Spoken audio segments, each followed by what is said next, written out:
Hey everyone, welcome back to this spooky edition of Color Break, your third favorite comic book podcast. I'm your host, Marty McFly. Um, I thought, you know what, I was going to introduce you all as your costume, but it doesn't really make sense if you're an audio listener.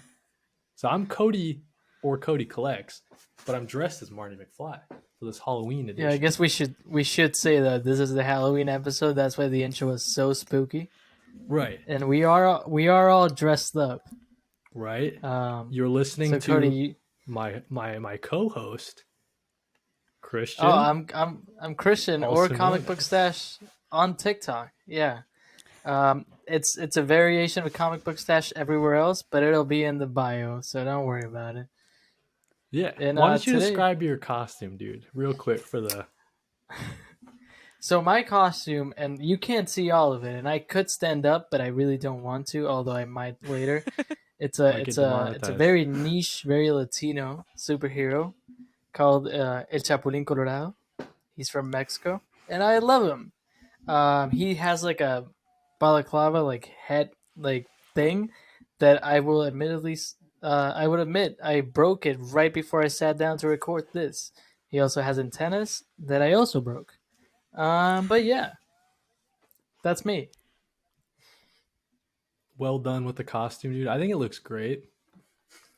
It gets the point across. Absolutely. So, but listen, guys, this is a very special episode because I'd invite the spookiest one of our friends that I know personally for this Halloween episode. We have Jess. Why don't you introduce yourself, Jess? Hi, my name is Jess. I'm Saucers and Sorcery on TikTok. And apparently I am Cody's spookiest friend, and I am honored that that is the title I've been given, but I'm also dressed as Mothman for all of the audio listeners. I love Mothman, dude. What a cool conspiracy theory folklore. Love it. He is my favorite cryptid. My Yeah. favorite cryptid. I'm uh, I'm uh, I'm partial to the skunk ape because I am from Florida. And Mm. yeah, he's supposed to like roam around my area. That could just be We anyone from suppose, Florida, though, just like a yeah. regular Florida dude. Honestly, yeah, I can say that. Well, so Cody, I guess we did say this in the first issue of Color Break that we would be having a drink every issue, It's but true. today, and not sponsored by at any means necessary, I'm drinking a Bud Light. True. What are you drinking, Cody? Some, like, you know how everyone's got a seltzer nowadays, you know what I mean? All these companies starting seltzers. This one's pineapple. It's actually pretty good. I usually don't like seltzer, but What about you, Jess? I just have water in a very spooky cup. Hey, we all need water, huh? Need guys, it to this survive. is not a podcast about drinks. This is well, it's about comic books, but we're about to talk about horror movies. Oh wait, actually, we gotta. Jess, how did you get into comic books? Is our first topic every time we have a guest. How could I forget? Well, I've been into comics probably about almost 15 years at this point. So I think my first memory of like anything comic book related was watching the like 80s and 90s Batman movies with my dad. I just remember watching those like whenever they would come on TV as like reruns, and I loved them.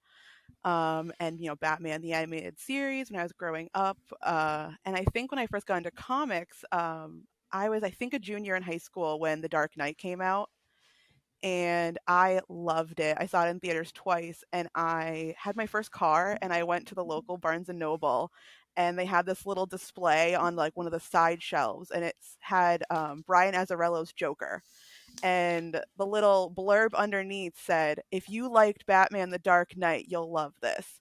And I immediately was like, "I'm buying this," and it was my first comic, and I fell in love, and I started going to a local comic book store and just picking up books that like I liked the cover of. Like I didn't know like how to find runs of comics. I didn't know like where to start with characters. I was just going in to like the back issue dollar bin and being like, this cover looks kind of cool.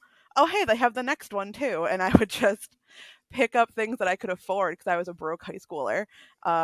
Like I worked like 3 days a week after school, at an after school program. So I did not have a lot of money. And then when I was in college, I had a friend who he heard that I liked comic books and he was like, "Oh, have you read, Batman Year One? Have you read Under the Red Hood?" And when I said, no, I hadn't, he just lent me all of his graphic novels. He was like, "Read this, read this, read this, read this," and he was probably one of the best kind of comic book fans I could have like found.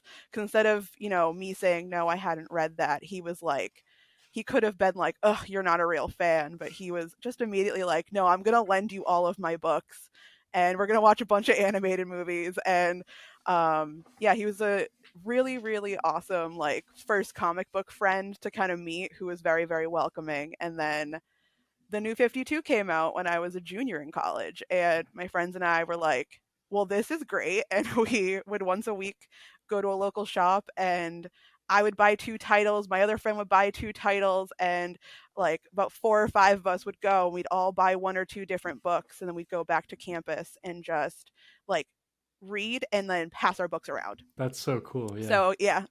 Yeah. That's a And cool, then it unique spiraled experience. from there. Yeah. That's great. I think getting into books through friends is very like unique, because I got into books just going to a store and being like, I want books.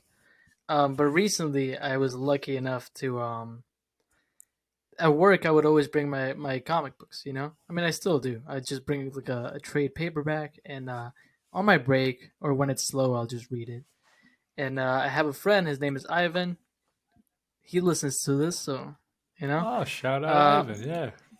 I started just he was like, "Hey, like what's that book?" And I was like, "I think the first one I gave him was Year One." And just giving, I would every day I'd bring a new trade paperback for him just to read it. And Nice. recently we got into some single issues. He started buying his own trades. The ones that he already read, he's buying them. Like, look at that. Oh, Sometimes I wish I had like friends in my when I first wanted to read that were there for me to be like, "Hey, read this," because I was so lost.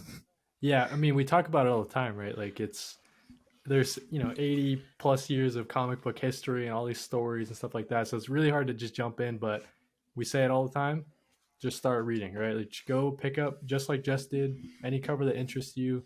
Just start there. You can always read all the important stuff later on, you know what I mean? Also, so Jess, There's you mentioned that New 52 was like your like touchstone, like jumping on moment. And I guess it's kind of, no one really talks about, everyone always complains about like, oh, they're restarting the universe again, right? But like it's kind of important to do that every now and then, because it's very overwhelming for people, like we just said, you know what I mean? So 100%. in the same way that you Oh, yeah. started with New 52, I actually started getting single issue comics during the Infinite Frontier a couple of years ago, which I've talked about before on the podcast. But those moments don't come around very often to jump on, and you can start here, and then as you're catching up, you're going back and reading the old stuff. That doesn't happen very often. So yeah. Just one question: what year did the New 52 come out? I think it was it 2011 or 2012? I was gonna say I think it 2011 or 2012 as might be well. 2011. Because I just remember it distinctly as my junior year of college, Right. which I graduated in 2013, so I think 2011 probably I like makes sense for remember when that would have happened. this before I started reading. I really liked the Flash, right? So I was like, I should probably try this. This was 2015. I was going on my senior trip. We went to Cancun. Uh, I just had to brag for a second, but it's funny that we went to Cancun because I said, let me download some comic books, for Cancun, which should tell you how cool I was in high school. Just to give you a really cool idea. And I downloaded what I think was Rebirth, the first issue of the Flash, and then I downloaded some like Silver and Golden Age Flash, and I read like maybe 5 minutes, and I was like, this I hate comic books. And then you fell in love with them later, but Yeah. yeah, it's kind of Yeah, and now I'm like, man, I should have read those. so. I've been told the New 52 Flash is a pretty good run. I've had a couple people recommend it. I have volume 1 on my shelf, but I haven't picked it up quite yet.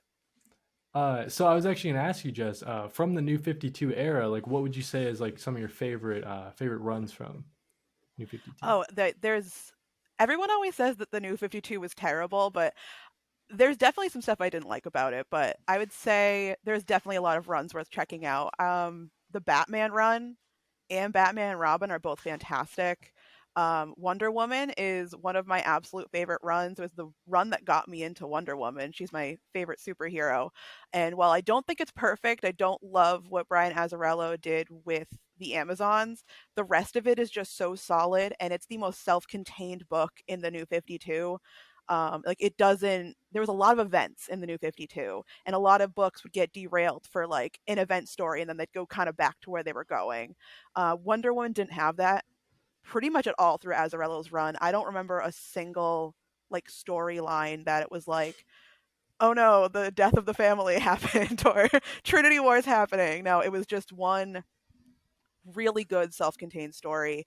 I also really enjoyed, I think it's Sword of Sorcery.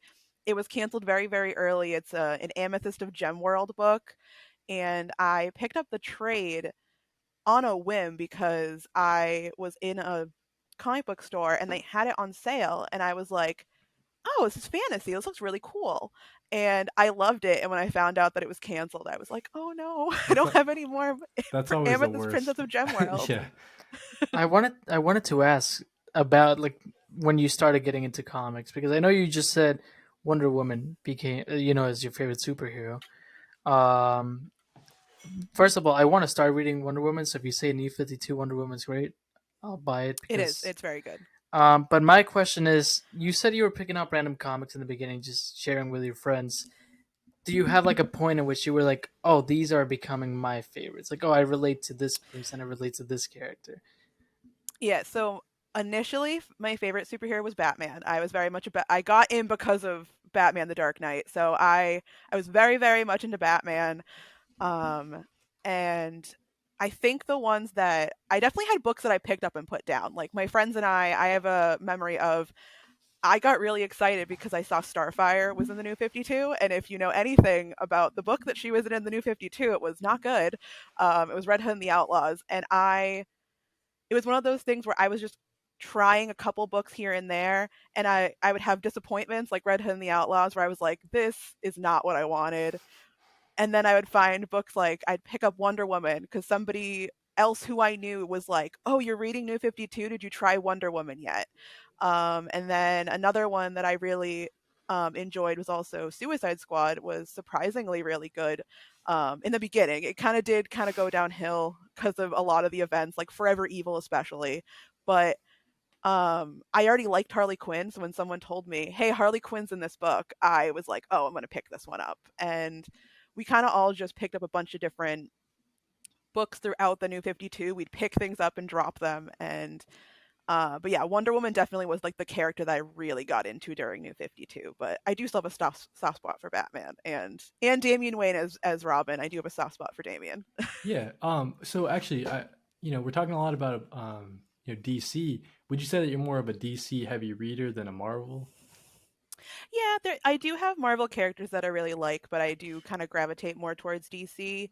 For Marvel, it's mainly I really like All New Wolverine is probably my favorite Marvel book that I've ever read, but I also really like Rogue. She's always been my favorite X-Men since like the 90s cartoon. So if I hear that like that either Rogue is in a book or that X-23 All New Wolverine Laura is in a book, I'm probably going to buy that one. Um, but yeah, I definitely gravitate a lot more towards DC. Like I have one shelf of Marvel, but I have like four of DC. Nice. Yeah. It's funny. I gravitate more towards Marvel, and not like Captain America or Iron Man. I go to like Thor, Hulk, maybe Donny Cates. I have some Ghost Rider, but I feel like Cody gravitates more towards indie. right? I was trying to think about it. It's definitely DC and indie, and then like from Boom Studios or Image, pretty much every issue number one is gonna bang so hard. So like I stick on the run because of that, and ended up just accumulating lots of indies. Like at this point, I have a long box for ongoing DC titles, and that thing is packed. I probably need another one, but then I have another one for Image, and then I have a short box for just Spawn and Radiant Black, because Spawn has like 4 series and Radiant Black has like 10 series, so I have all those in a short box. But so yeah, definitely Image and DC for me.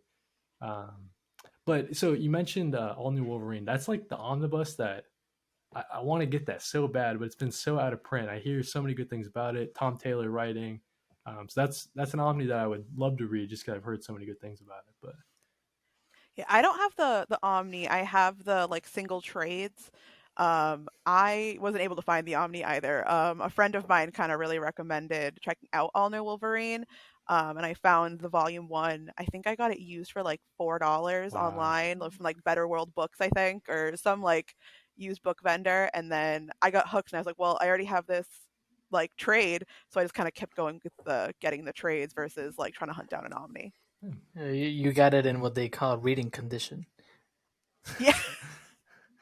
yep, Yeah, I'm not the kind of person who needs the books to be in like mint condition. As long as it's like not falling apart, which I have gotten a few yeah, I was that gonna say. like I have have fallen apart. But as long as like it's readable, it's not like ripped or like really really damaged, like I'll probably keep it, and then if maybe down the line I find a nicer copy, then I'll replace it. I've done that a few times, but yeah, as long as it's not like literally turn a page, page falls out, then I'm gonna probably keep it. So in terms of your, I always find this question interesting when there's people, in our community that have, a ton of collected editions. What would you say is like the percentage of like read and haven't read?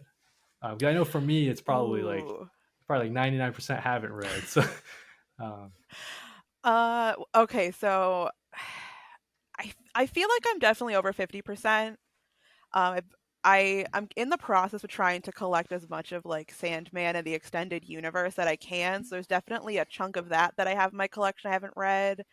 But if I had to guess, I'd say probably about like 65% of my like comics I've read. nice. That's a good ratio. Yeah, Doesn't get too out of hand like some people on the yeah. It's a, podcast. Oh no, yeah, no, you're beating us by like a lot.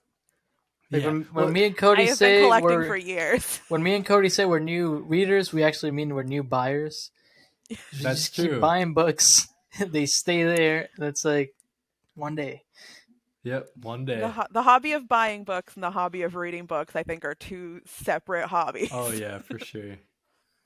So I think for me, and I've talked about this before, so you don't have to get too much into it, but it's just like this anxiety of like this Omni is gonna be out of print. Like everyone's always saying out of print, so I just like I freak out, and I'm just like Books of Doom is a good example.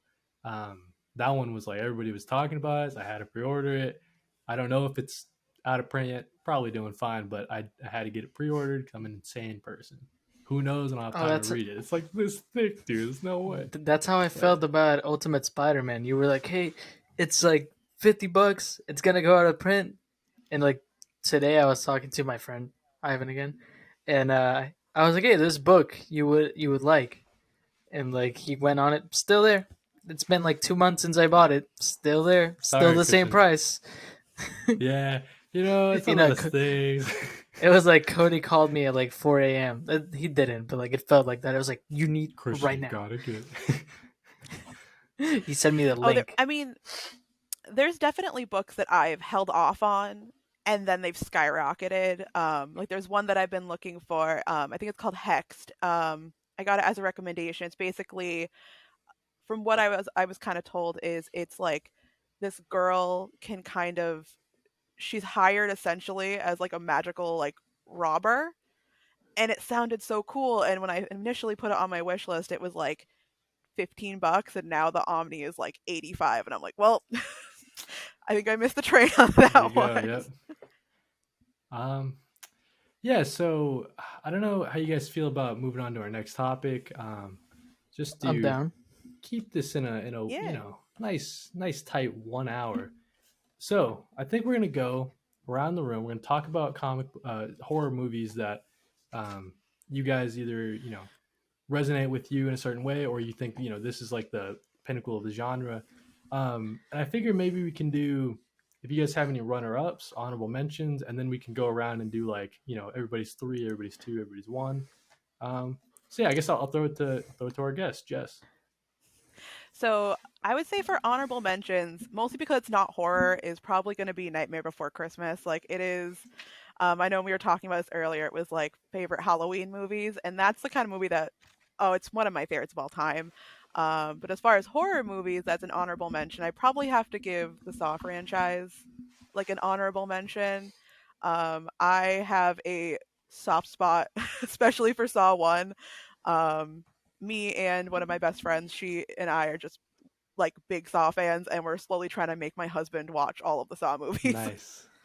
I think I watched the last one in the movies, and it was an enjoyable, horrible experience.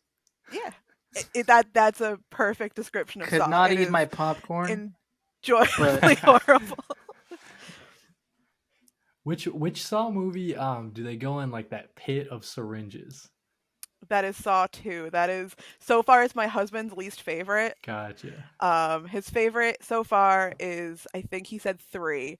3 is also my friend. She's actually my husband's cousin. That's her favorite as well.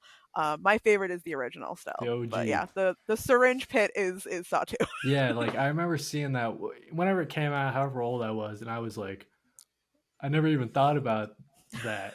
And to Saw's credit, I mean, revolutionary and all that stuff. Like some of that stuff, it just really makes you think, dude. I don't want to be in a syringe pit, man. That sounds Yeah. terrible. so it's and this is Yeah, all the Saw credit. 2 definitely Yeah. went there. All the credit to the filmmakers. It looks extremely real. Actually, the prop makers, whoever makes the props for Saw, Yeah. chef's kiss. Because if you showed me that out of context, I'd be like, "Oh, that's real, 100%."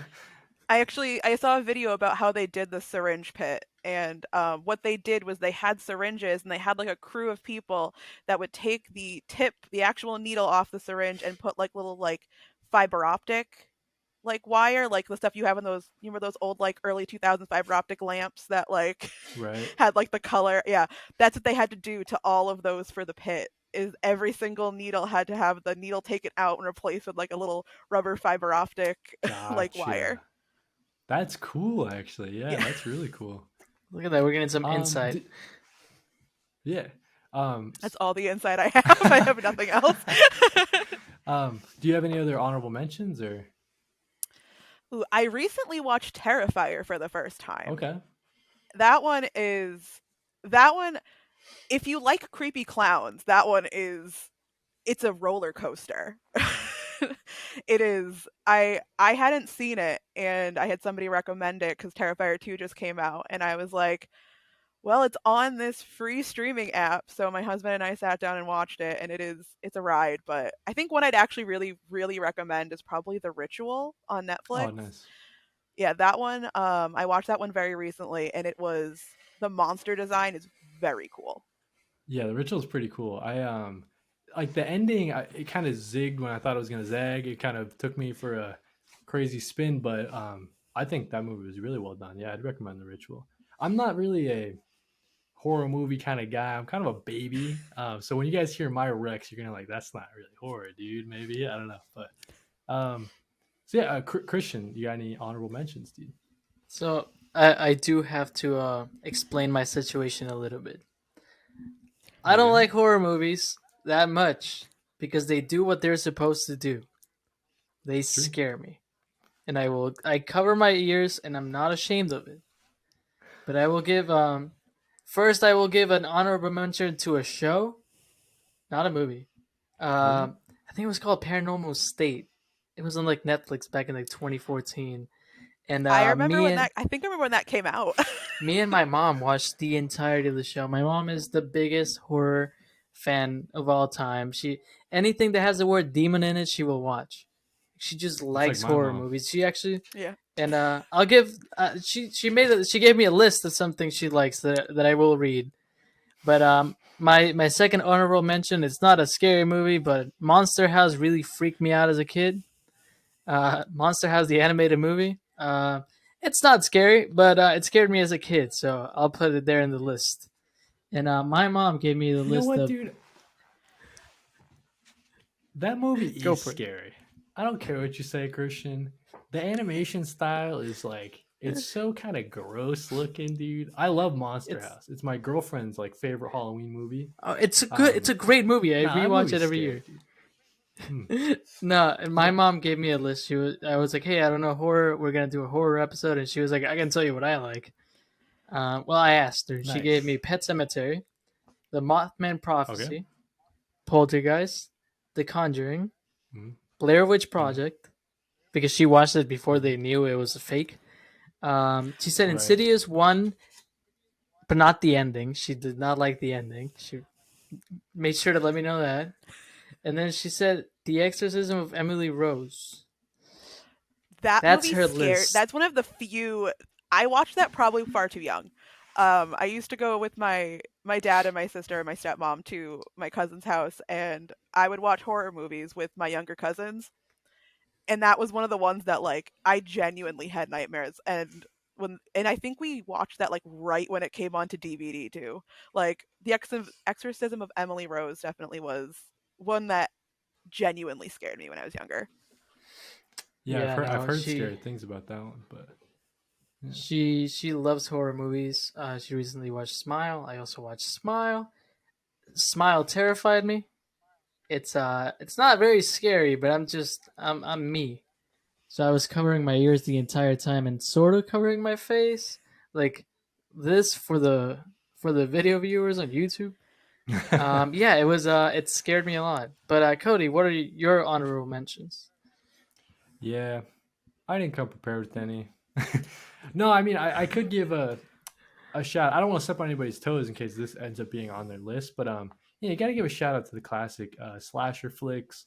Not so scary anymore, but you know they do have a place in this discussion. You know, your Friday the 13th, Nightmare on Elm Street, that sort of thing. Um, I'm just gonna start with my number three, and then we can go around with everybody's number three. So, like I said, I'm not super into horror. Typically, I'm more partial to sci-fi. So if it's like a sci-fi movie that's a little horror, then that'll get me in the door easier. So my number three, Alien. Love Alien. Um, you know, crew on the ship getting chased around by the giant monster. It's kind of played out nowadays, but at the time, um, the special effects and the prosthetics and everything like that, that movie still, to me, stands on its own. I know some people maybe they like the second one more, but to me, dude, when I first saw Alien, that blew my mind. So, got to give a shout out to Alien. Alien is I always love the design of the xenomorphs Oh too. yeah, It's such a good design for a monster. yeah. Always liked Alien. I wish that like everything after like Aliens was better, but that tends to happen with some of these franchises. They go a little downhill. But yeah, my number three, it's got to be Alien. Jess, I'll hand it off to you. So my number three, you mentioned the classic horror slashers, but my number three is Scream, the original Scream, Scream One. I did not watch these when they originally came out. I actually watched them. I think it was like my senior year of college with my sister. We ended up finding one on demand, and then we immediately went out and bought all of them on DVD and just watched all of them in like a marathon.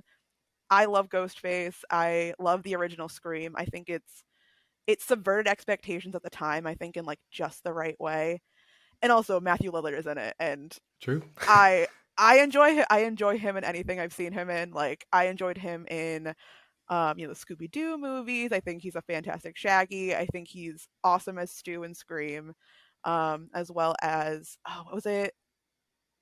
It was one movie. I'm trying to remember. He was like the boyfriend that like Freddie Prinze Jr. got dumped for in like a '90s like rom-com teen movie. Oh, she's all that. Was it She's All That? Yeah.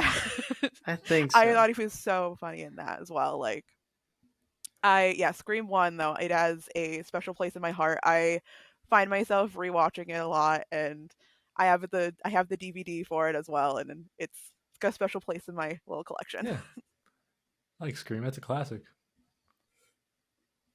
In the same way, subverting the expectations. I feel like because horror is such a played out genre, any movie that does that and can successfully do that, it'll rise to the top. Um, I guess I maybe should have done an honorable mention, but I wasn't sure if it was maybe I can ask you guys, but I was thinking of doing honorable mention for Cabin in the Woods.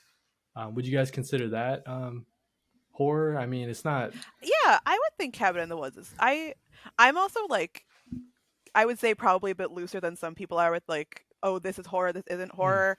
Um like I love the like monster movie genre of large predators eating people, and I've been told by some people that's not horror. I'm like, well, if you say Jaws is horror, then like Placid has to be horror too. right. So, but yeah, I definitely think Cabin in the Woods counts. All right. I Yeah. haven't So watched that's it, my honorable but I know mention. what it's about. I know what it's about. I haven't watched it, but that sounds scary to me. Yeah. You should watch I it. I think haven't you would seen it like in it. over a decade. I have not Uh, seen it in years, but I remember it being pretty gross. Yeah. It'll be before I move on to my number 3, which is the first one I'm going to say. I want to give out another honorable mention that terrified me as a kid, and I know it terrified my mom. Um, it's the Thriller music video. Um, that laugh in the end That's scary. still haunts every single second of the day. I remember my grandpa used to play it in the car, and I would like put my feet on the seat so nothing would grab me from under. It's fair. But my number 3, and I want to say I'm not doing this list based on which one's the best movie. I'm just making it on like the movies that scare me that I can watch. So number 3 is The Shining. I'm sorry if it's on anyone's list, but The Shining is not a very scary movie. But I recently watched it for the first time in a 4K screening in a movie theater down here in Florida, and the sound, just the audio, like the whoever made the soundtrack for the score for that movie killed it. It's the scariest thing ever. I was covering my ears the whole time. Like my girlfriend was watching, I didn't care. Not ashamed of it. I was terrified. That's that brings up a good point. Like it's kind of hard to under like sound is such an important part of horror and it often gets overlooked. But yeah, dude, you definitely need some good sound effect, soundtrack, score to really drive it home. I mean, it builds tension, right? So I feel like um, it's important. Yeah, it's a good point. Good shout. Good one, Christian. I like The Shining. That is a good one. Forgot I didn't about have that on there on my list, but I do have something Stephen King on my list. Nice. Um, what's your number 3? Oh wait, 2. I don't Wait, know. who's You're number starting? 2, Cody. Yeah. My number 2. I think we need your number 2 or number 3. Yeah. So Yeah, Cody's so number 2. right. So we Cody's got number 2. Alien. Okay. For my number 2, I'm gonna go with The Thing. I like The Thing a lot. Maybe not the same thing. Like I guess I'm more partial to the ones that I can like Christian. I can watch and not have be super terrified. But I always found The Thing to be just an interesting idea of you don't know who to trust, and in theory these guys were your buds, but you can't trust them because they might have been overtaken. And that ending is so good. Who's the monster? Who knows? Um, it's really good. I guess maybe I just spoiled it. I don't know, but it's been It's been okay. like 50 years or It's whatever. been out so- for decades. I think I think you're whoever I safe. think whoever's ever listened to the show has to know that we just say how things end all the time. That's true. I haven't watched That the is thing, true. and like I knew you were gonna spoil it. I didn't feel the need to tell you like, hey, don't, because I just knew it was gonna happen. I came prepared. Right. But yeah, I think it's Kurt Russell starring, right? John Carpenter directing, I believe, right? Yep. So yeah, so The Thing has a place in my heart. Great monster design, great True. special effects. Like whoever like actually made the monster, insane. It's true. I mean, I know, I do know the scene of the guy reaching into his stomach and like it like bites his arm or something. Terrifying. And there are Thing comics too. I have not heard necessarily the best things about the Thing comics, but But I might read him. there does exist some Thing from Another World comics. Nice. But yeah, I guess a quick shout out to the setting of the thing. That's always been really compelling to me. Is just like, you know, in the Arctic, you're stuck. No one's coming to help you, and yeah, that's pretty scary to me. Is like the outside factors. So yeah, that's my number two. Jess, what's your number two? So my number two is technically, I believe it's a mini series, and it is Stephen King's Rose Red. Okay. I remember watching this movie, well, miniseries, a ton as like a preteen and teenager. It's based on the like Winchester Mystery House, and essentially, it's this woman wants to prove that this house is haunted and awaken this, so she brings like psychics into this house, and the design of the house itself, there's like rooms that are upside down. Um, it is such a cool movie, and as always, Stephen King makes an appearance. I believe he's the pizza man, Nice. and he delivers them a pizza. And it's just one of those like nostalgic horror movies that I've been trying to find a copy of for a while, and I'm having a hard time finding one. But I am hoping to find one pretty soon and watch it this Halloween season. But I'll watch Rose Red anytime. I think it's like 3.5, 4 hours, but it is. Oh, it's especially if you like haunted houses. I think it's such a cool concept. Yeah. Cody, would you mind if I interrupt with saying something like a fun fact that I think Jess might appreciate? I mentioned It's your show earlier. too, man. Go for it. I mentioned earlier this show, Paranormal State, which they go into the houses and they're like, I, f- I feel the presence. Did Mhm. someone die here? They would always bring in this old lady who would she was like she could sense the ghosts, the spirits. And me and my mom would always be like, look at this bullshit, look at that old lady. She's about to be like, oh, there's a presence in the house. Always like just laughing at the expense of this like senior citizen. And her name was Lorraine Warren. And she is They the character in which but uh, well, The Conjuring's about her. I forgot my English for a Yeah, second. yeah, The Conjuring's about the old lady we made fun of for years. Oh, I see what you mean. So it's all a connected universe. yeah. The It's Conjuring, Annabelle, yeah. Right. The that whole Conjuring's like she's universe. an actual person. Like that lady that was like walking into a house and saying like, "Oh, it's cold." She's the actual lady from The Conjuring in real life. I mean, she That's was. like one of Yeah, the they classic tropes is the old person in the horror movie that knows what's going on and has to impart some wisdom on the person in the new I I situation, I right? do love when they're like, "Did someone die here?" Like, yeah. Was it a girl? No. Oh, it's a boy actually. Like they just. Right. My bad. yeah, No, I trying out feel some it now. cold reading. right. I guess I should go for my number two. Lay it on us, dude. Now that I got that out of the way, my number two is Paranormal Activity. Paranormal Oh, Activity. When I was a kid, I like that one. I was a kid, and they said this is true, based on true, like I was like, this is true. It's terrifying. This is before I knew IMDb was a thing and I could look up the actors. I was like, Mom, did you see that thing? This people filmed the whole thing, and then we just watching these people die. And I just thought it was the creepiest thing. I remember I watched it for the first time with my cousins, and I was terrified, so I covered my face the whole time. And then one of my cousins was like, "Hey, let's watch it when everyone falls asleep." So I'll be with you. Nothing's gonna happen. Like we'll lower the volume. It's not gonna be scary. Famous last And words. and exactly 3 a.m. the screen just turned off, and I was like, "Oh no!" So that was terrifying. But yeah, Paranormal Activity. I know the series kind of went downhill. First movie is fantastic. It was filmed at the director's house. It had a budget of like 5 cents, and I It's think true. it's a true accomplishment in cinema. True. I actually saw the third one in theaters. The midnight it came out. A friend of mine had a last minute ticket and was like, "Hey, you want to come with us?" And in our theater, right when it gets to like the big climax at the end of the third movie, our sound in our theater just went out. Nice.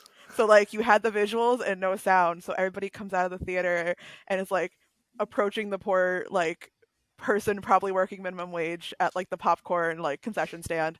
And apparently in the theater next to us, their their audio stayed, but their like picture didn't. So Interesting. there's two theaters of people converging Oh, on nice. this one poor person working minimum wage at like 2 o'clock in the I just morning. like giving And them an earful.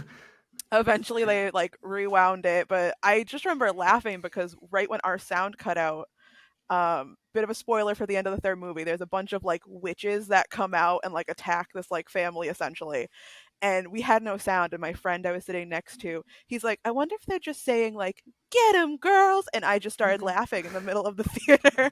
It's supposed to be this tense like crazy moment, and it was, that was a fun theater experience. I felt so bad for that poor person Oh working the yeah, for concession sure. stand. Like it's 2 o'clock in the morning and this person just wants to go home. They gotta run the whole theater themselves, yeah, and close it down Yeah. too. Yeah, Nice. in a college town no less. Right, right. Oh no. Um, I guess it's time for my number one. Uh, I think the movie that has scared me the most and it has a lasting impression on my mind. It's what all other horror movies I compare to. Um, The Exorcist. That movie freaks me out. It's one of those that you see way too young. You're like, come on, I'm like 8 years old. This ain't gonna be that scary. It's terrifying. It's I watch terrifying. Monster House. I can do this. Yeah. Right, like in Monster House. Come on, no problem. I can watch The Exorcist. That felt, I don't know. It just like, it's like an uneasy, and you're kind of watching it like this a little bit. I haven't seen it in a couple years. I don't think I need to. I think every time I close my eyes, it plays in my head, and I'm scared. Um, I got to give my number one to The Exorcist. I think that whenever I watch a horror movie, I'm just like in the back of my mind thinking, what if this is as scary as The Exorcist? And it makes me like really cautious about watching other movies because that one set such a high bar of fear. I will say I kind of tricked myself into not really being scared of The Exorcist because Wow. in my brain, the idea of a priest slapping a little girl, saying "Take me," Yeah. That's pretty. and then That is pretty just funny, spoilers, jumping off a window, right? kind of funny. Let's admit There are it. some. If you isolate certain moments, it is a little goofy. But I think if Yeah. if you Oh, string it it's all a together, terrifying it's like, movie. It's an extremely terrifying movie. Just like getting to the end, I just laugh at that scene, and I'm like, okay, right, right. was all Helps you worth it. helps you cope and push through. Yeah, for sure. it's That was definitely actually, not a. yeah. Go for it. No. I was gonna say that was actually my husband's first scary movie he ever watched, and he was like, "Oh, scary movies are great." And then he saw Exorcist 2, and he's like, "Maybe not." Right. He didn't watch a horror movie for years because he's like, "If they're all as bad as Exorcist 2, then I don't want to watch any of them." Right, it's like a double-edged sword. It's like, you're going to compare all other horror movies to it, but then nothing can ever get better than it. So it's, a little tricky. Jess, let's hear your number one. So my number one is Trick or Treat. I absolutely love Trick or Treat. I think Sam is such a fun horror icon. I think he is such a different horror icon from then like the Michael Myers and the Freddys and the Jasons. But I also love that it's an anthology movie. That you're like, there is a bit of a through line as like the night progresses, but I also just love that you're getting these little small horror stories, and then it's all just taking place in this one night. It is such a fun movie, and I recently read the comic book adaptation of it, and it's also fantastic. The like Trick or Treat comics are also just, the art especially I loved. But yeah, Trick or Treat is my number one.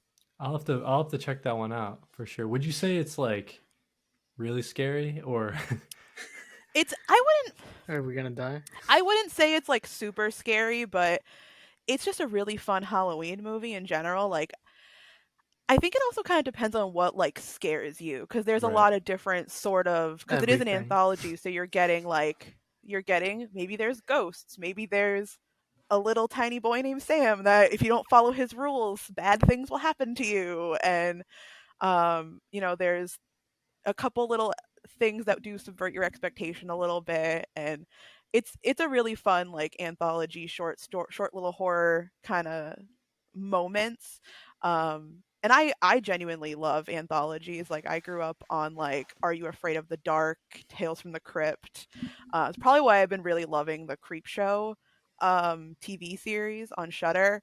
Like I just love short, like they know how they want to creep you out, they creep you out and they're gone. Right. Yeah. No, I'll definitely check that out. Like I didn't know it was an anthology set of anthology stories. That kind of intrigues me more I know because the I've cover. seen that kind of formula and it works Yeah. for me. So I'll definitely check it out. Yeah. And I'm sure if you see Sam, like if you're at like he's like the one like different horror icon, I feel like, because everybody else is like, oh, it's a slasher, you know Freddy, you know Jason, and then Sam is just so cute. Right. Yeah, dude. Christian, lay it on me. My favorite horror movie is a movie that I never hear people talk about. Definitely a movie that, like Cody said, plays in behind my eyelids every time I close my eyes. I actually have not been able to sleep with the blinds open since I watched this movie, and this movie came out over 10 years ago. I'm a 24-year-old man who cannot sleep with the blinds open. I like to tell people that it's because the sunlight in the morning wakes me up. No, no, no. It's because I watched a little movie called The Fourth Kind. And man, The Fourth Kind, let me explain it real quick. Um, Starts by saying based on true events. Terrifying already. And then we get what's the actress from Resident Evil? I don't want to say her name wrong. Mila Jokovic. Yes, we get her, and she's like standing, and she's like, "This movie is based on true events, and we're gonna recreate, what happened. I'm gonna act as the character." You're like, okay, and then she's like, "And we're gonna show the actual videos from real life," and you're like, "Oh no." And interestingly enough, it's about like aliens. Mm. So that's great. Saucers, sorcery. That might be of interest to you. It's about aliens. I actually haven't seen that one. I It's do love a good fantastic alien movie. It's based in Alaska. Cody, you Alaska you is said remote scary. places scared you. That's true. And it's a movie that while I don't enjoy watching it because I am terrified every second of it, if anyone's like, "Hey, let's watch a horror movie," I'm like, "Let's watch this." I think I can do it this time. I can never do it. I just lie to myself.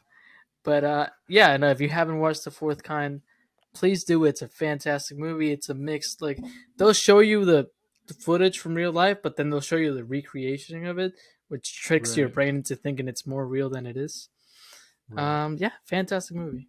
And I guess that's our list. That's our list, dude. So I'm gonna take the segue from Jess's number one instead of because I wasn't feeling a segue from Christian. No offense, dude. You gotta work on your segue. It's okay. There was no segue there. No, so our big topic for this issue, we're gonna be talking about our favorite horror comic series, and Jess was mentioning anthology.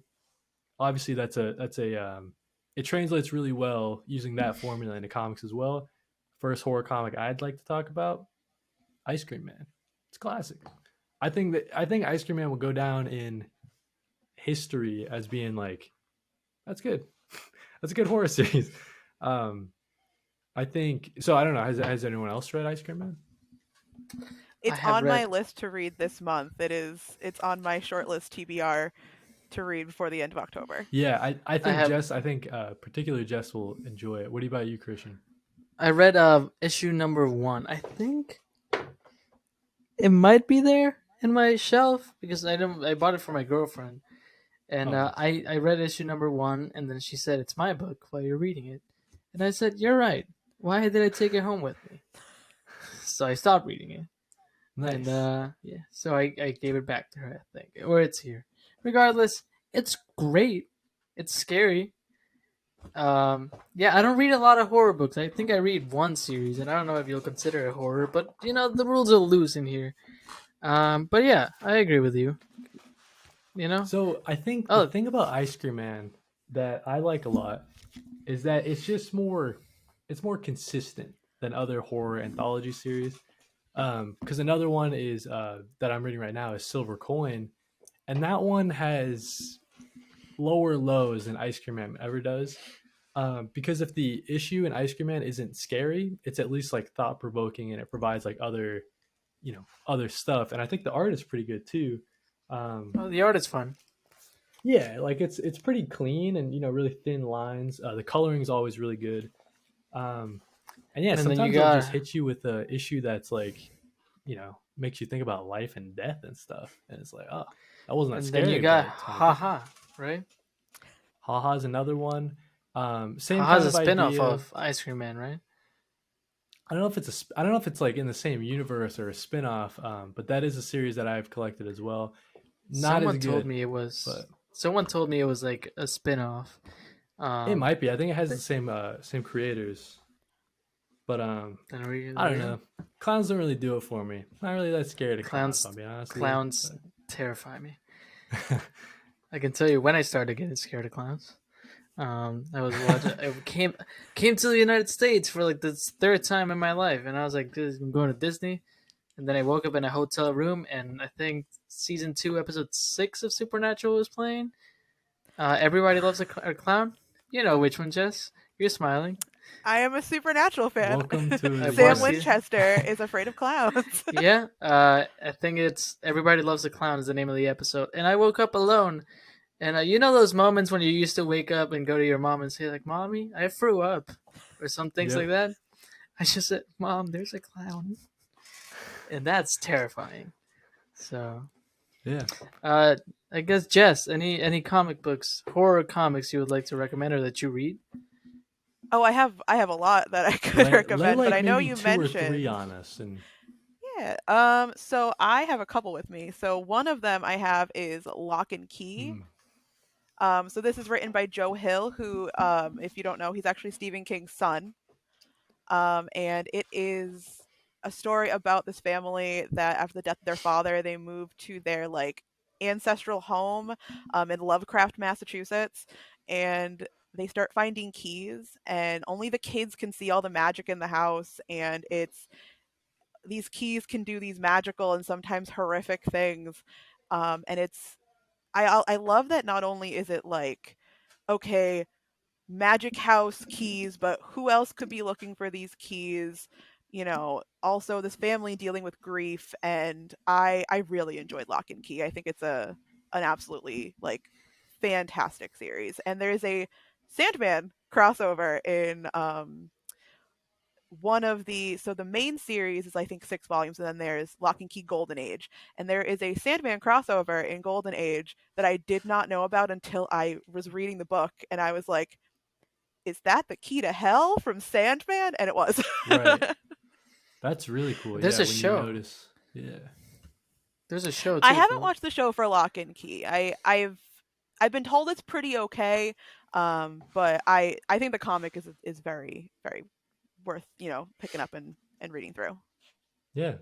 That's one that's been on my list. I wish it was is there like a compendium or like a I would like it all collected, at least the There's main series, but there's deluxe editions okay. that have so I have the single like volumes, but there's deluxe ones that have I think 2 volumes at a time. So there's like deluxe book 1, 2, and I think 3. Gotcha. And then Golden Age is a collection of like a bunch of like single stories, and um, that one's kind of its own sort of deluxe edition, I would say, is Golden Age.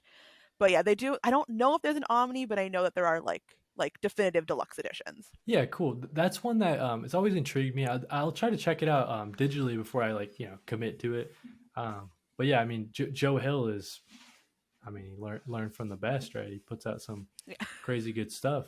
What's like another in this first round, and then we'll circle back and go through again. But what's another one you'd recommend? So I know you were talking about anthologies, so I wanted to mention Junji Ito. Specifically, the one that I have is Fragments of Horror, but he has a lot of like anthology collections. And Junji Ito is more, he's less like building tension horror and more like body horror. But his art is just so detailed, and he has this way of telling these stories that like you'll be like, that was really cool. also really gross. Right. And I think Fragments of Horror, it's one of his shorter collections, which if you're like someone who sees those big editions, like Uzumaki's huge, Tomie is huge. Fragments of Horror is a lot smaller. And I think it's got like a lot of really good stories in it. Like I don't remember disliking anything in Fragments of Horror, but I think anything from Junji Ito is worth picking up. Nice. Christian, do you have any Junji Ito comics or No. no?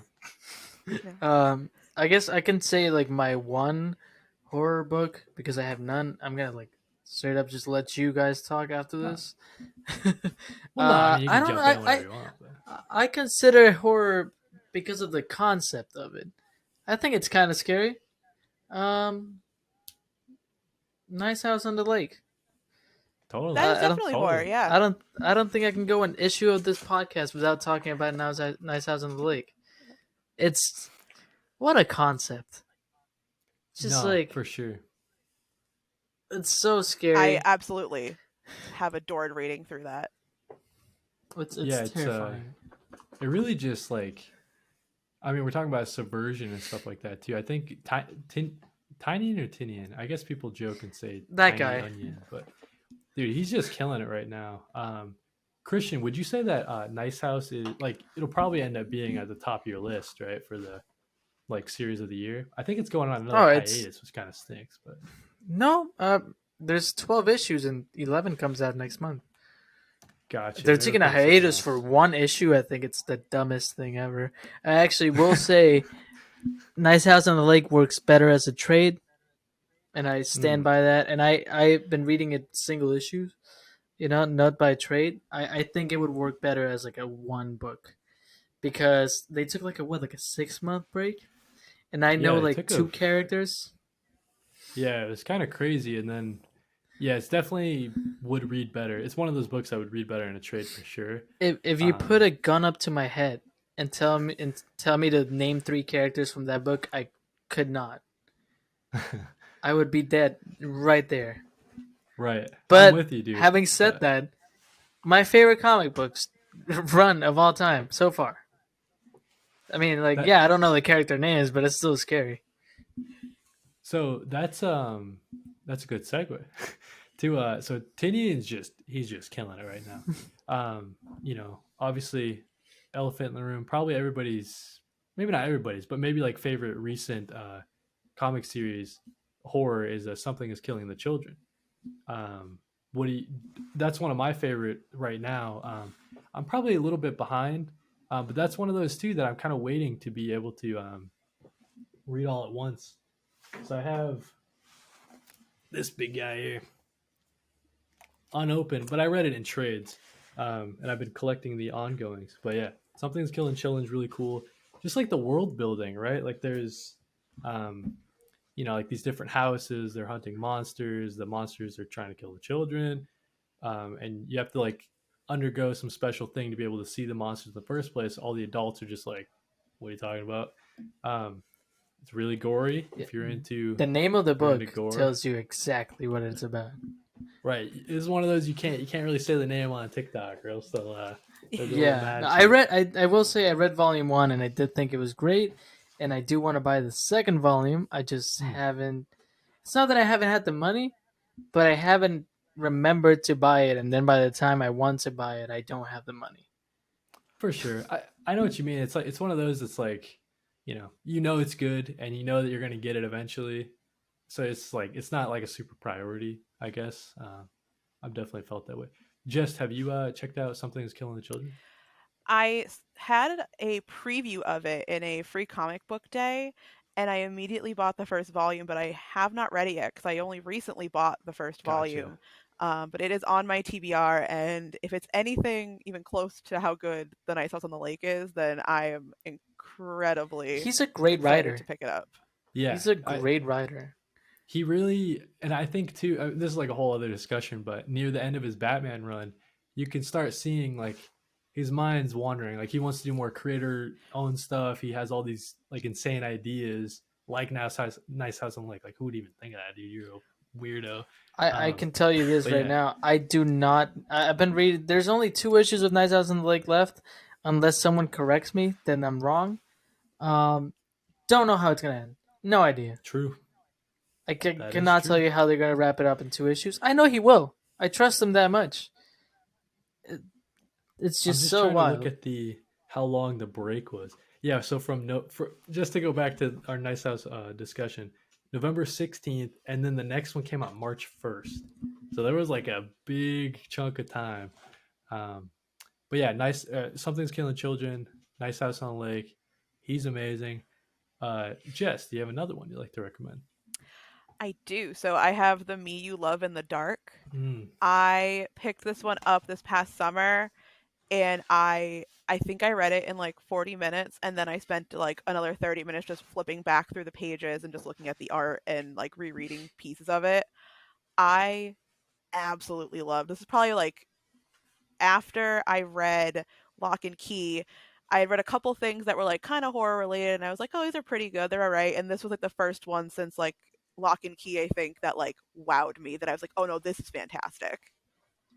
I will yeah, say, having not read it, I remember looking at the title, and I was like, man, I kind of wish they had never used that title, because I would it's a love to good use it title. for something I make.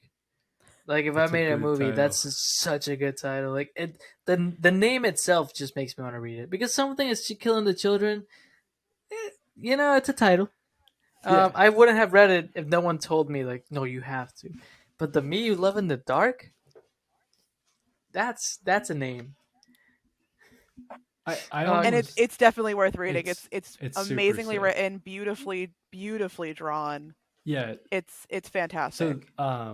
that comic, as a new reader, right, newer reader, like seeing how dark, like like literally like the color like black, like how dark you could get it, and it still like kind of makes sense, and the paneling especially is really inventive, I thought, and kind of the monster design, and you never get a good look at him, and he's kind of always in the shadows. Um, yeah, that one's pretty good.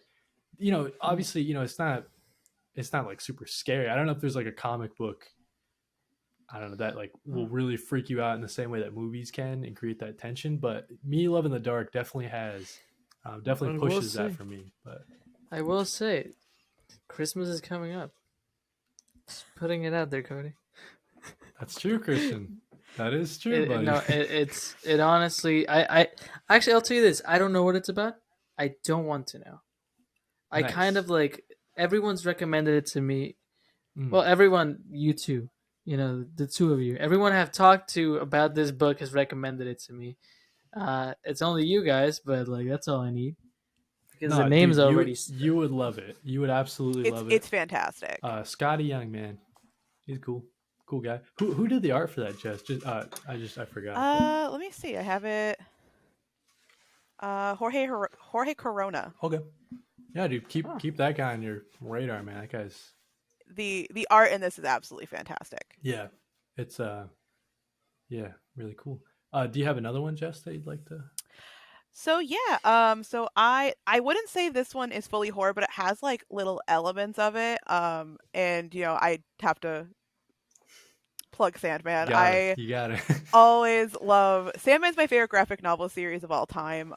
I think it is such a cool concept, like high concept, like gods and personified concepts, and you get a lot of things with like nightmares and things like that because Dream isn't just happy. He doesn't just control the realm of happy dreams and like lovely fun dreams. There's also nightmares. We have things like the Corinthian, and I think that Sandman I wouldn't call horror, but it has those little elements, Mm, especially when you get things like those the bits and pieces you get where like Dream goes to hell, or when the Corinthian and the cereal convention.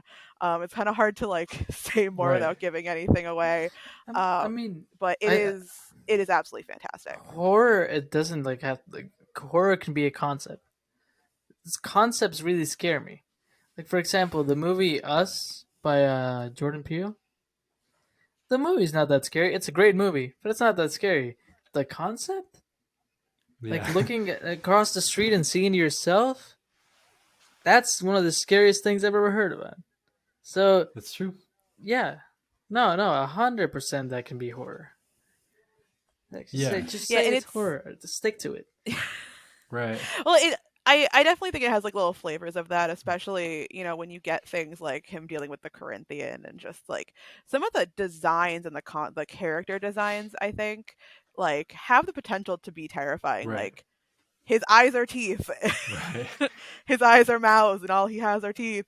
Uh, he likes to eat people's eyeballs. Like I just think Sandman has such amazing concepts. I think it covers so many genres, but I think horror definitely can, Yeah. come into that. And that's why I'm really excited to read Nightmare Country. Mm. I pre-ordered the trade because I am, for the Tiny's most writing part, a that trade too, right? waiter. Yeah, and I've flipped through, like I've seen a couple panels like online that people have shared, and I'm like, oh, it has to do with the Corinthian. Okay, let me see. Is it up for Right. pre-order? Yep, go go in my cart.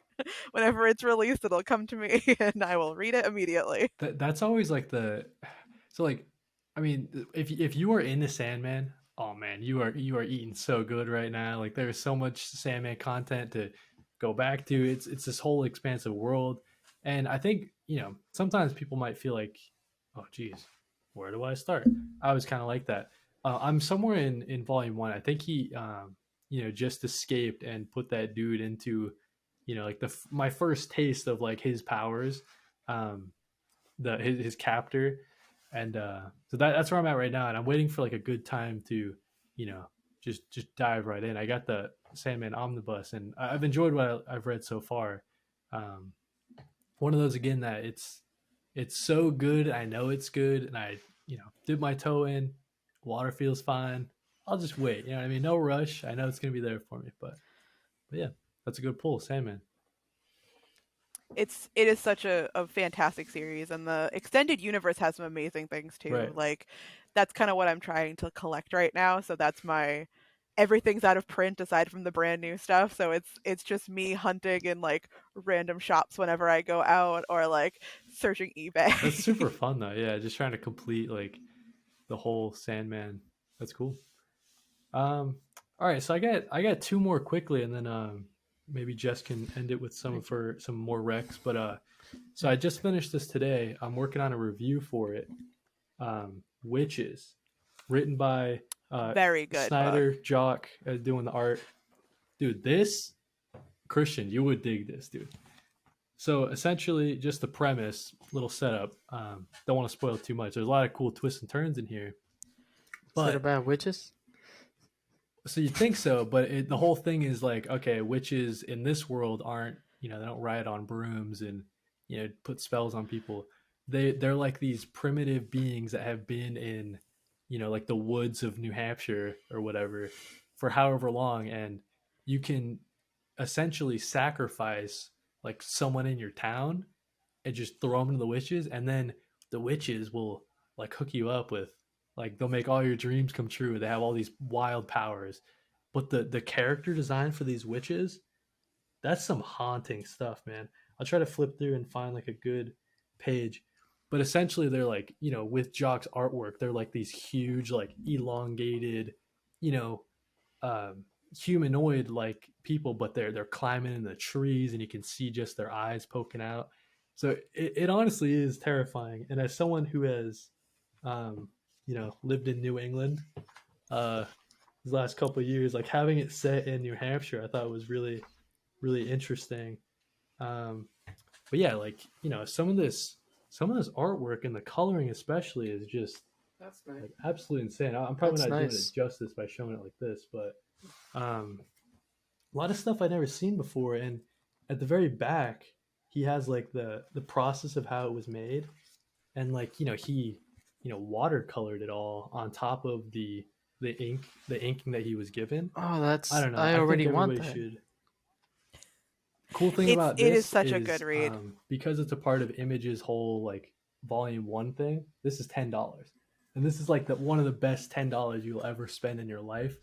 um I guess oh, actually, you know what, I think it's coming back for volume number 2, Is it? and it's been like 8 years since this originally came out. But definitely check out Witches. You won't be disappointed. Scott Snyder does a lot of good character work. Last one Yeah, I've been talking too much. Last one I'm gonna recommend is Stray Dogs. This is gonna be part of my Halloween review series I'm doing as well. But essentially, it's this serial killer dude, and he's kidnapping all the dogs of like owned by the people he's killed. So it's got this really like Disney kind of art style. So it's like watching a Disney movie, but it's super gory and super violent.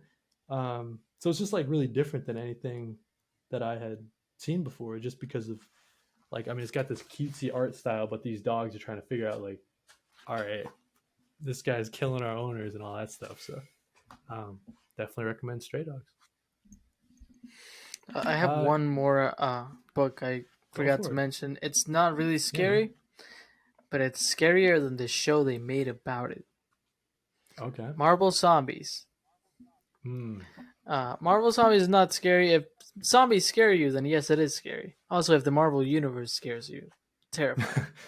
Uh, so it's not a scary book. But it is written by Robert Kirkman. You know, who created The Walking Dead. I don't know how I did not mention The Walking Dead. Walking Dead's It's great. true. Uh, Shame on all of us, but that's all right. yeah, no, it's my favorite. Everything. Um, yeah, written by Robert Kirkman. It's not a terrifying book, but then they made that one episode of What If Mm, in Disney Plus, and there was no blood, true. no gore, there was nothing. How are you gonna like adapt the Robert Kirkman zombie book and not put blood in it? That's all I'm I gonna say. I think they're working on like from that What If episode, they're having like a whole other animated TV show in that universe of that episode. Hopefully we I get hope some it has, blood. has Hopefully it's more nothing to do Yeah. with adult. that one episode, because that one episode was so rushed. I did not I like think where it you'll be went. disappointed because it's like it'll take place like with Thanos, zombie Thanos with the stones or whatever. So you might be disappointed, Christian. Yeah.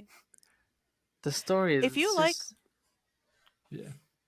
if you like Marvel Zombies, I wonder if you'd like Deceased Mm. because that's like I DC's want to read it. kind of zombie story. I want to read Deceased is it. cool. I've It's been very good. I really enjoy Deceased. I think I, people might agree that, like, almost unanimously that Deceased is better than Marvel Zombies. So if you like Marvel Zombies, definitely check it out. listen. Definitely I check it wanted out. to get into DC's, but first of all, better name already. True. Um, it was kind of scary to jump into it because I didn't know where to start, and that's stupid because I think it's like 2 volumes. Like I think it's pretty It's like one straightforward. main one. Yeah, I think Yeah. it's like pretty straightforward. I'm dumb sometimes. But now I'll check it out. I love zombies. Love No, you know what, comics. Christian? That's That's fair, great. dude. There's like a couple spin-offs, so I could see how it could be confusing. But yeah, dude, Deceased. I actually did a review on it, Christian. I know you saw It my got flagged, review, right? dude. But yeah, I Deceased is didn't good. watch all of it because I didn't want to get spoiled. Fair. But I did I watch think I did a the. spoiler free, but fair. Oh, I think Just in well, you case. showed the art. You were showing the art, True. and I watched like half of it, and I was like, "This looks pretty good." I feel like Yeah. I'm seeing things that would impress me. True. Did it get That's flagged fair. that video? Did that video get like flagged or something? It didn't perform as well as I thought, but that's all right. You know, that's the life. I've I feel like I was like the one thing I when I saw your video I was like, oh no, it's like really gory. Like I hope they don't flag It's this really video gory. Yeah. because I mean I got flagged for saying bomb. I was like, I really Yeah. hope like this video is really well made. I really hope they don't really fuck him over in this. Yeah. Um. So I guess before we sign up, Jess, you got any two more or So I know you're talking about, zombies eat people. Eat the Rich is probably the last one nice? that I have that I've read. I think it falls a bit more into thriller than horror, but I think that's kind of a very fluid kind of Yeah. genre.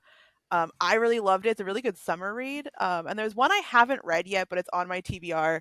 And it's Hack and Slash. Oh, I've heard And of it is that. essentially, yeah, it literally just arrived like 2 days ago, and it's immediately jumping to the top of my to read list. And the way it was sold to me was that the main character is like the final girl of all final girls. and she goes town to town and she takes on the slashers to save other teenagers from having to go through what she went through. Nice. And I've seen a couple like panels out of context. I'm like, oh yeah, this is like if you like slasher movies, this seems like it's going to be really good. But I can't speak to the quality yet because I haven't read it yet. But it just arrived, and I was very excited when it arrived in the mail, and it's immediately going to the top of my TBR, probably right after I finish DC versus Vampires. Nice. That's another good shout too. DC versus Yeah. Vampires actually been a lot of fun so far. So you know what? That might do it for us, guys. What a nice little chat. What a nice little spooky chat. So I guess, as we're signing off, make sure to rate the video, do the thumbs up, check us all out. Write a review. Let write us a know if you review. hate it. Helps If us out you a hate it, lot. let us know why you hate it, True. so we can read it and I don't know, either laugh or cry. True. Yeah, and Two let options. us know if you're on Spotify or on YouTube, you can leave a comment and tell us what some topics you'd like to hear us talk about. Thank you so much to Jess. You got any final words or anything you've been got cooking up? Any socials to plug? I'm Saucers and Sorcery on TikTok. That's pretty much all that I'm actively pretty much on. But yeah, I talk about comics and other kind of nerdy stuff that I'm interested in. But yeah, other than that, I don't really have any. I don't have anything major to plug. So I'll let you guys plug whatever you guys want. Yeah, thanks again, Jess, and check out Thank you for her having me. links will be down in the description. And she just got live access, so look forward to her being live soon. Christian, I'll hand it off to I you, did. dude. Yeah. I want to say, Jess, thank you for being here. Thank you One for of the having me. most genuine people I follow. You are Aw, so criminally yourself. You It's just true. it's thank you. you on your TikToks, and Positivity. Yep. that's one of my favorite things in TikTok. Seeing someone who's just being themselves, and I think that's great, and it's why we wanted you here in the first place. We Oh, were thank just you looking for guys. an Thank you guys for excuse to having get you. me. So Will you ever I'll want me to come plug back? Yeah. 100. Maybe for a Sandman. I won't be dressed as Mothman if I do come Right. back. It's just a one-time thing for the Um, Mothman costume. do I want to plug something? I guess my TikTok. Plug I the always TikTok. forget We that never I plug do our check own the TikToks. stats. Yeah, my TikTok comic book stash. I post videos. I would try to do it all the time, mainly comic book hauls, reviews. I post about movies every now and then because I am a film student and I never say that. And yeah, Jet, I want to just plug this podcast. I guess it's the only other thing I have. Yeah, share Uh, it around or whatever. Tell your friends. yeah, honestly, if your review is cool enough, I will read it right here. True, dude. I'll say You that. will. Yeah, we check all this, like all the comments, all the reviews. I just sent Cody a review on Apple Podcast the other day. True. That was crazy We to pay see. attention. When a podcast is so small, you see everything. You see and you read everything. Yeah. Yes. But yeah. Thank you guys so much for listening. That'll do it. Color Break issue number 6. Have a very spooky Halloween.